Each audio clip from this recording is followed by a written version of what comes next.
my name is Chloe and you are watching episode 9 of a Big Knit podcast.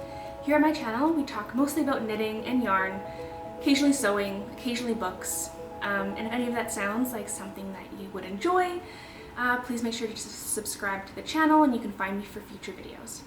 Today I have 2 very exciting finished objects and 2 whips to talk about. My first finished object is what I'm wearing. So this is my Kintra sweater. It is a test knit that is currently ongoing for Rebecca Clow from the Thaleia.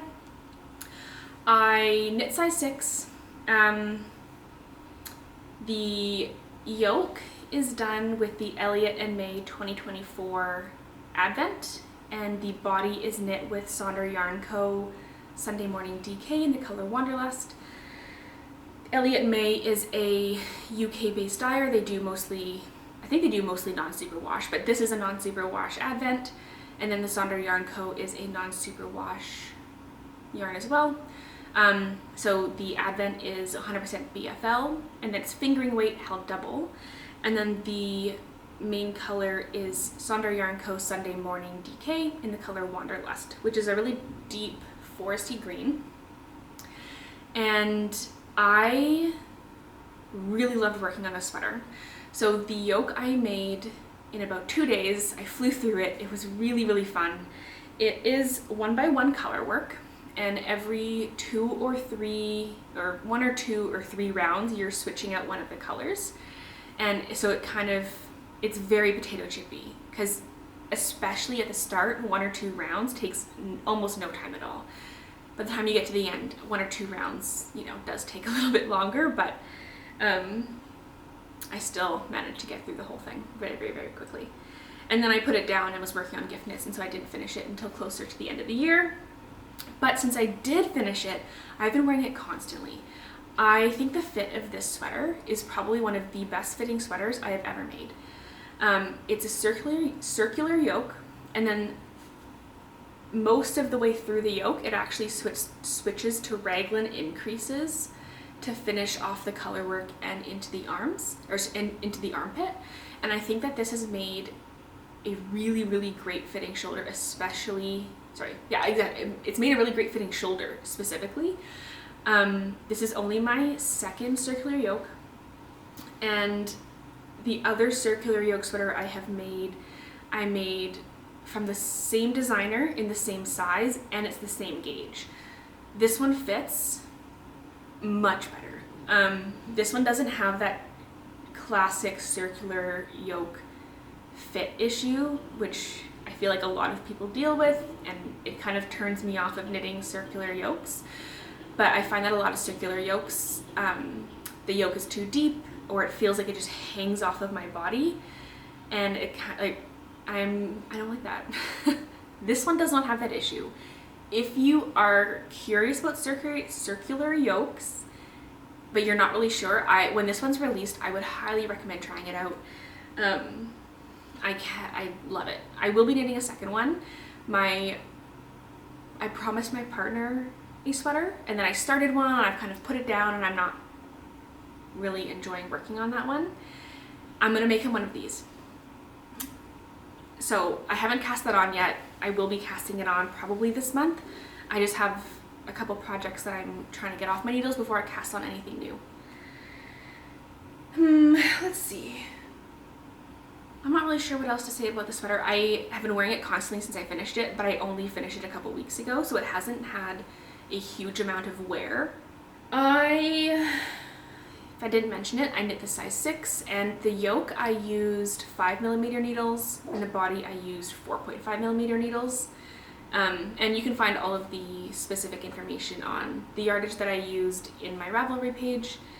The pattern will be coming out early February, I think, or mid-February. And yeah, I loved it. So again, if you're looking for a circular yoke and you're not really sure, I would definitely try this one. I like that it's so versatile, and it would be excellent for like stash busting. Especially up here at the start, it doesn't take much yarn. So I highly recommend. 10 out of 10. I'm really looking forward to kind of having this in rotation and seeing how often I wear it. I think that it fits in a niche in my wardrobe that hadn't previously been filled, which is like, it has interest to it, it looks amazing, and it's like very eye-catching, but it's still really simple. So because of the green, it goes with pretty much everything that I wear, and because of the pastels in the Advent, which are colors that I don't normally knit with, it's really different than anything that I have. So far I've been getting lots of compliments from it. So the one lady, a waitress, when we went for brunch, asked me where I bought it from.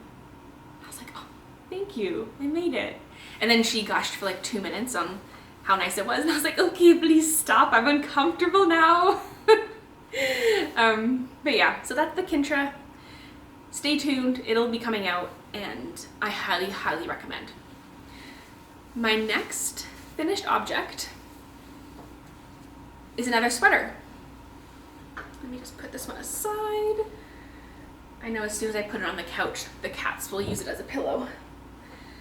So this is my next finished object. This is the Vivi Pullover by Sari Nordlund.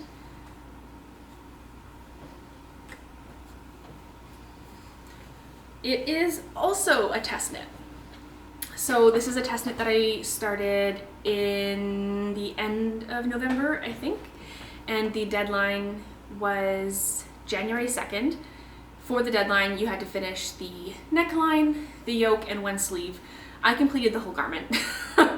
I was so excited about this sweater that I finished the whole thing, which actually when I finished it was mind-blowing to me, because it's a all over cable work, oversized drop shoulder sweater, and I finished it in 32 days, I think, 33 days maybe. So faster than I've ever knit any sweater in my life was this one. So this is, I knit this, let me just find my Ravelry page here. So I knit this also in the size 6. The size 6 corresponds to a 140 centimeter circumference, which I actually haven't measured since blocking, but I think I'm pretty much right on. That is approximately how much positive ease I have here. And it's a really enjoyable cable pattern to knit. I am mid sweater on another Sari Nordlund pattern, which is a very, very similar construction. It's drop shoulder. It has, I mean, the other pattern is moss stitch or double moss stitch, but this is garter stitch here, and then it has like the panel of cable in the middle and on the back and on the sleeves. And that one I have to constantly look at the chart. This one is a 8-row repeat, and it's every 4 rows. You're either, well, this is every 8 rows. The smaller one here is every 4 rows, and they line up. So you're only cabling every 4 rows, and you're either only cabling the small cables, or you're cabling the small cables and the big cables. And then these are done with some twisted stitches, which I've actually never done before. I've never done a twisted stitch. I would say like it wasn't my most favorite stitch, but I really like the effect it has, because it almost looks like a little bit like lace, in my opinion. Like it's two twisted stitches with garter stitch in between is what it is, and because of that it kind of like opens it up and it looks a bit lacy and quite delicate, which I really like. I knit this in Sonder Yarn Co. Sunday Morning Luxe Sport in the color Ritual, and Handmade in Fine Yarn Super Kid Silk in the color Aubergine. And it has resulted in a really beautiful eggplant purple. And this is actually my favorite color. So I was so excited. And that might have been one of the reasons why I finished it so quickly, is I just really, really, really desperately wanted it in my wardrobe. I will say that I knit the sleeves to the length that the pattern recommends, and then when I blocked it, they did grow. So when my arms are down, it comes to like just past my knuckles, and I've thought about, here, that's where it goes to. I thought about ripping out the the ribbing and, you know, 4 centimeters of the arm and then just knitting the ribbing to shorten them.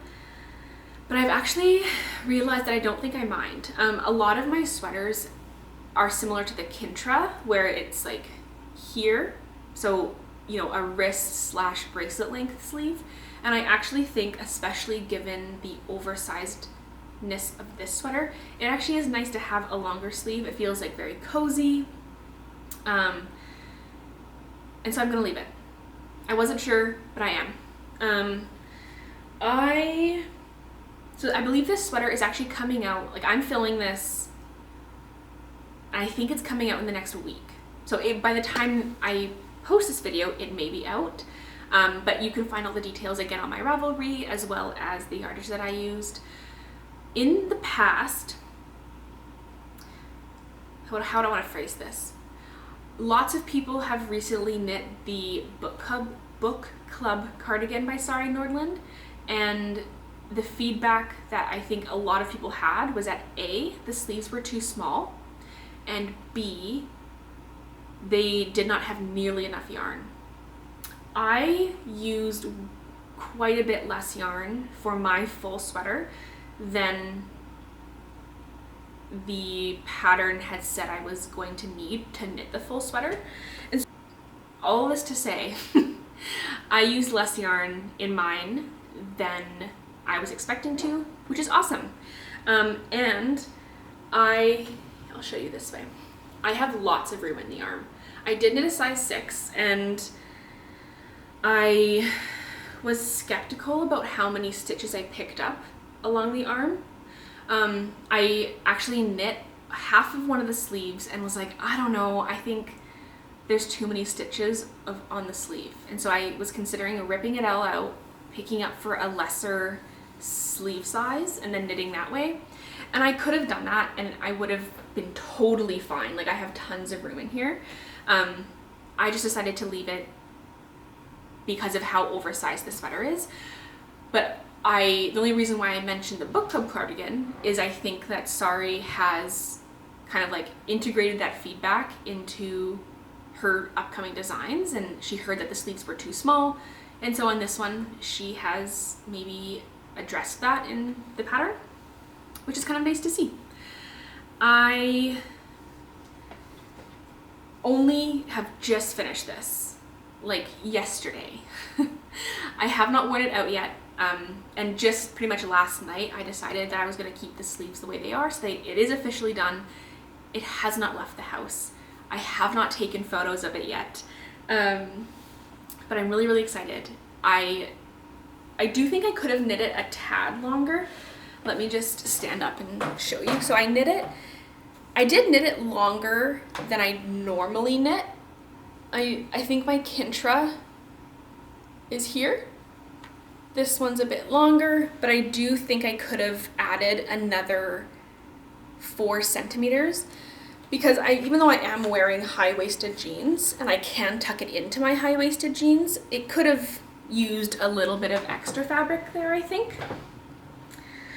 Oh, the one thing, as I was looking in the screen there, looking at my fancy sweater, the one thing that I did notice was the front of the sweater is considerably shorter than the back of the sweater.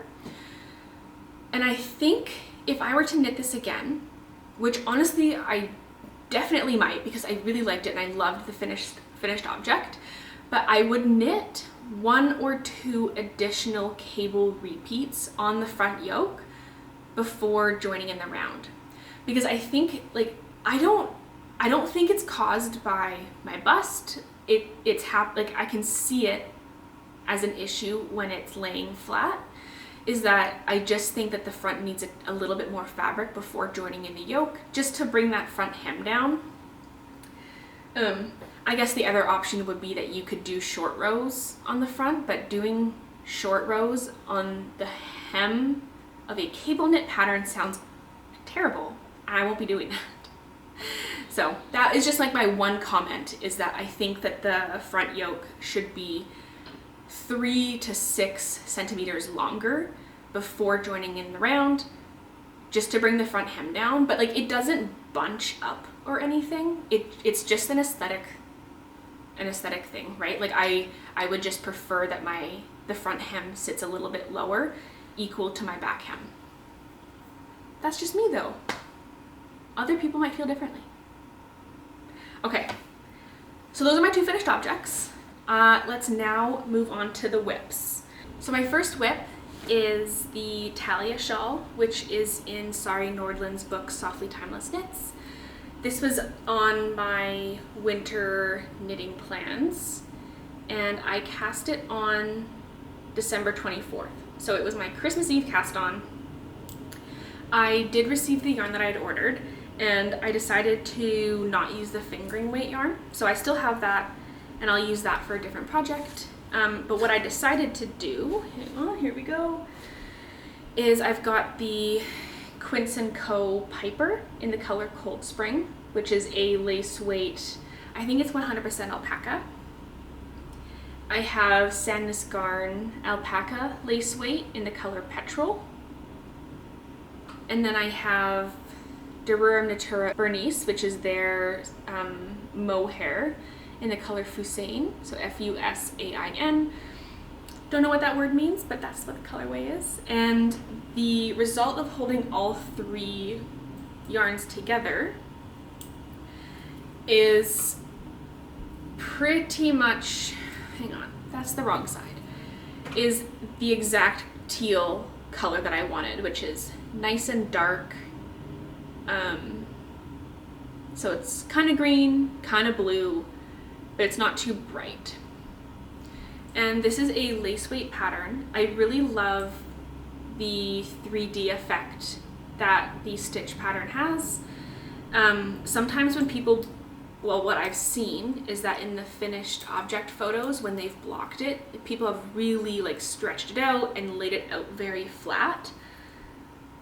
I don't think I'm gonna do that. Like, I'm gonna block it, of course, but I really love the 3D effect that this pattern has. And in the color that I picked, it reminds me of running water. And I think that's really beautiful. And I just started it. The combination of the yarns is so nice. If you ever have the opportunity to use all three of these together, definitely do it. It's squishy, it's really, really soft. I think it'll be warm because of all the alpaca, and it's beautiful. I have never used any of the Derura Natura mohair before. So it contains, it's 55% kid mohair, 25% silk, and 25% wool, which is similar, I believe, to the Sandnes Garn tin silk mohair. And I actually recently destashed quite a lot of that yarn because for me, that yarn is intense prickle.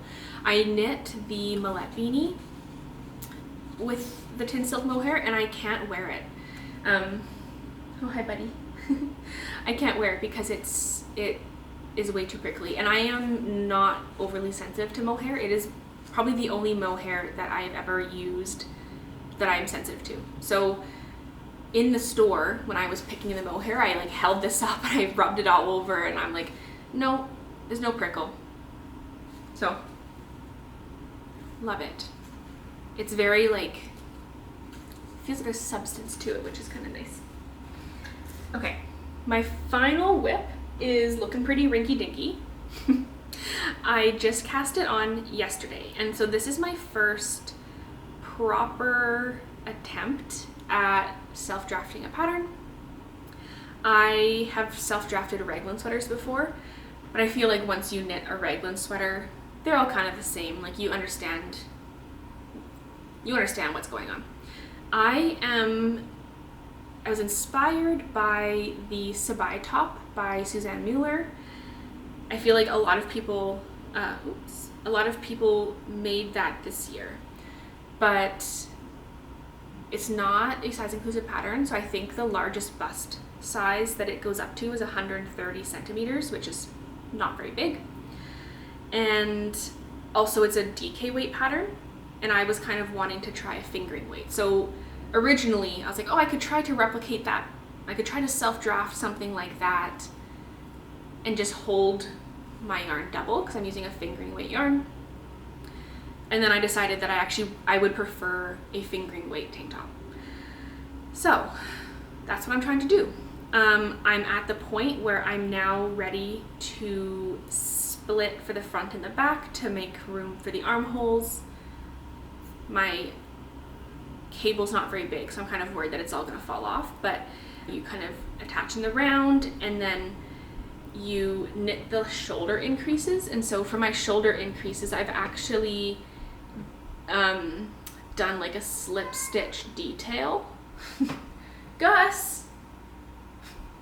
You can hear him meowing. He just walks around and yells sometimes. Anyway, so I've done a slip stitch detail on the shoulder, partially because I think it looks really nice, and partially because I think that it will add a little bit of extra structure to my shoulder so it doesn't kind of like just stretch out. And I did add some short rows, kind of like thinking about the construction of that. And it's a boat neck, but I still want a little bit of extra room on my neck. So I've added some short rows. Well, I say added. I'm making this up as I go. I've done some short rows. The next step is I'm going to separate the front and the back, so I'm gonna start working that soon. And ever since I started knitting, I've wanted to try designing something, but there's so many designers out there that I'm like, I really don't think that I can add value. So maybe I would release a design, I don't know. I think it depends on A, how it goes, and B, if I think that there's some, like if I think if it fills a gap, I suppose, in the knitting world. So that would be a very, very long way off though. The yarn that I'm using is Sunday Fiber Co. Fieldling. Yes, Sunday Fiber Co. Fieldling. Sorry, there's Sonder Yarn Co. and then there's Sunday Yarn Co. This is Sunday Yarn Co. Fielding, and it's their undyed base. So the fieldling, sorry, is linen and silk, I believe. I believe it is, do I have a band, a ball band? There we go.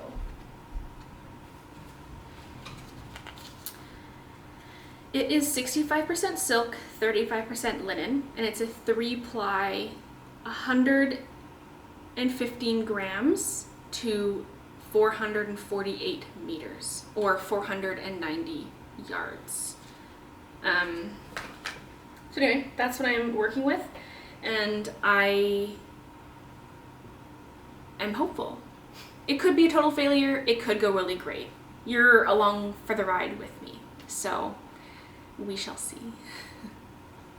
That is everything for today. Thanks so much for joining me. I hope you had a very, very restful and enjoyable December, and if you celebrate Christmas or any of the other holidays that happen during that time, I hope you had a great time.